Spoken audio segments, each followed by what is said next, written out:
of each of them and the holy names that reflect their qualities and so on. So all of this material that we're presenting comes from Srimad Bhagavatam, and it's all important and it's all related.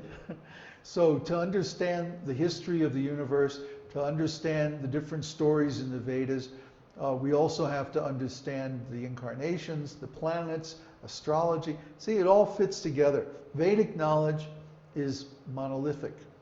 It's consistent. You'll find as you go from one scripture to another, the same stories, the same characters, the same qualities, the same forces at work. And it all makes a consistent and very, very practical whole. So here we have the planets in the order in which they appear in Vedic astrology.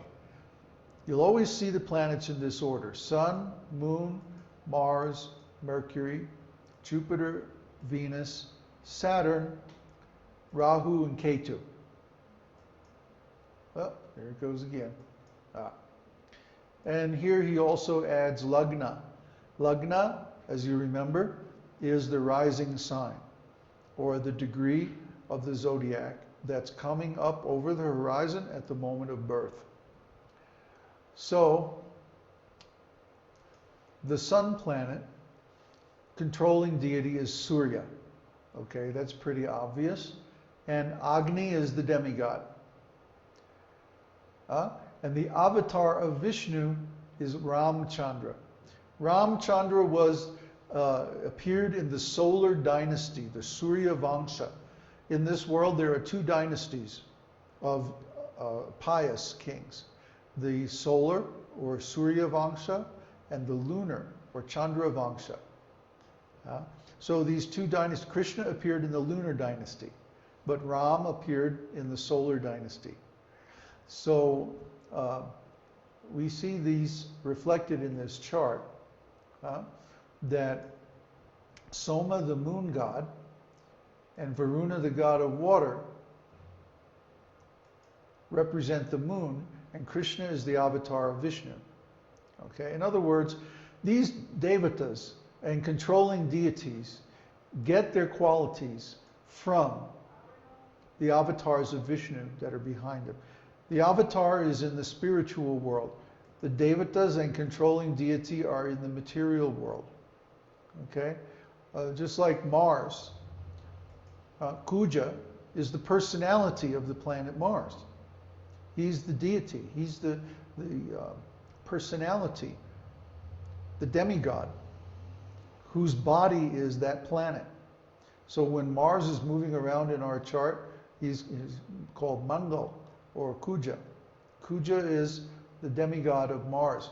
Kartikeya is the god of war. Kartikeya is the son of Lord Shiva.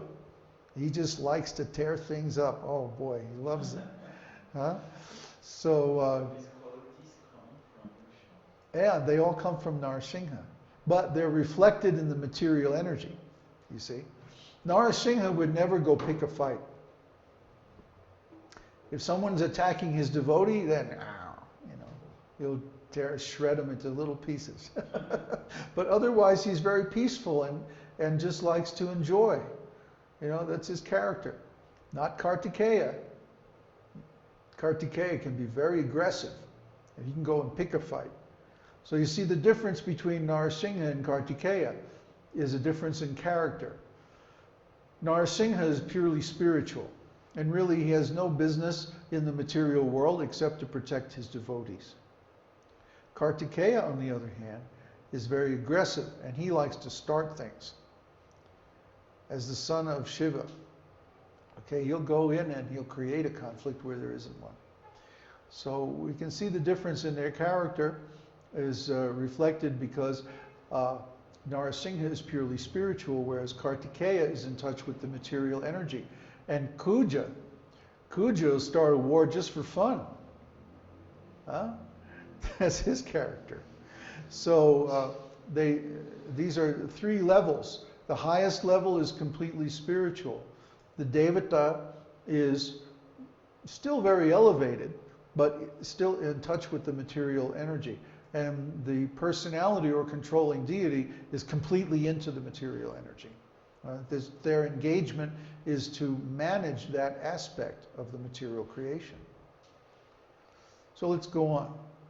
The planet Mercury represents Buddha, or is Buddha, the intelligence. And we see actually it's spelled with one D. I don't know why he spelled it with two Ds here. Buddha means intelligence. Buddha with one D means intelligence. So Mercury is the god of intelligence. And when Mercury is well positioned in a person's chart, we see that they have very sharp intelligence. And the Devata in charge of that intelligence is Vishnu, or the mode of goodness. So when someone cultivates the mode of goodness, vegetarian diet, and they become very studious, they become very learned, automatically. Just like Prabhupada said, when someone becomes self-realized, they automatically write volumes of books on spiritual life. It's like you can't help it. You have all this knowledge, you have to do something with it. So it comes out as books and as preaching in different ways. And the avatar in charge of Mercury is, or of whom Mercury is a reflection, is Buddha. Buddha, Buddha. You hear the difference in the Sanskrit? Buddha and Buddha. One D or two Ds. There's actually a difference in the pronunciation in Sanskrit. All consonants are pronounced.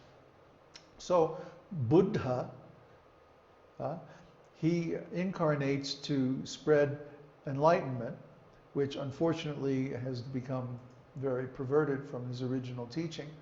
And he also inspires Buddha, the deity of Mercury, to give us good intelligence. Now, Jupiter. Jupiter, I think we went over Jupiter already. But Venus is actually Shukracharya. Shukra means enjoyment, material pleasure. And Acharya means the guru or the teacher. Shukracharya is the guru of the demigod, of the demons, sorry. Hedonistic, right. Yeah. He teaches, for example, the principles of Tantra. They say the only way that you can get free from material enjoyment is to indulge until you're tired of it. Well, that might be okay for the demons, but it's not really very practical. It's like throwing gasoline on a fire. The more gasoline you throw on the fire, the bigger the fire gets, right? So similarly, the more we indulge in material enjoyment, the more our appetite increases. And there's no end to this. So Shukracharya is actually misleading the demons.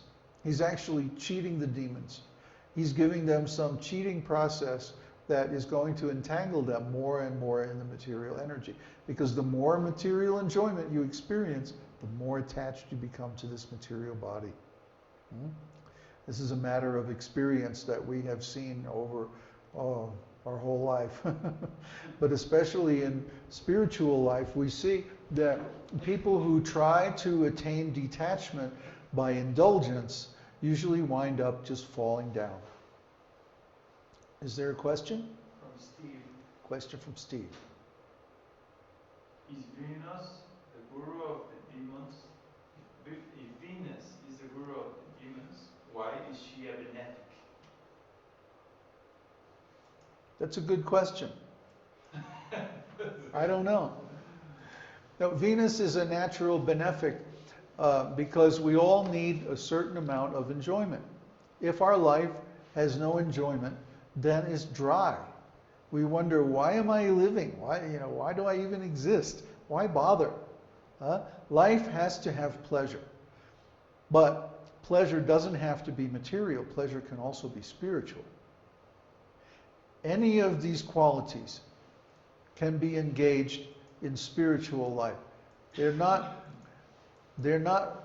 always material. ultimately they're spiritual. And Venus is a reflection of Parashuram. Parashuram is the warrior who established Brahminical principles. So in other words, the spiritual quality of Venus is when we go out and preach, when we defeat the demons with good preaching. Parashuram defeated the demons 21 times, kicked them out of India, and then they became the kings of all the other nations in the world.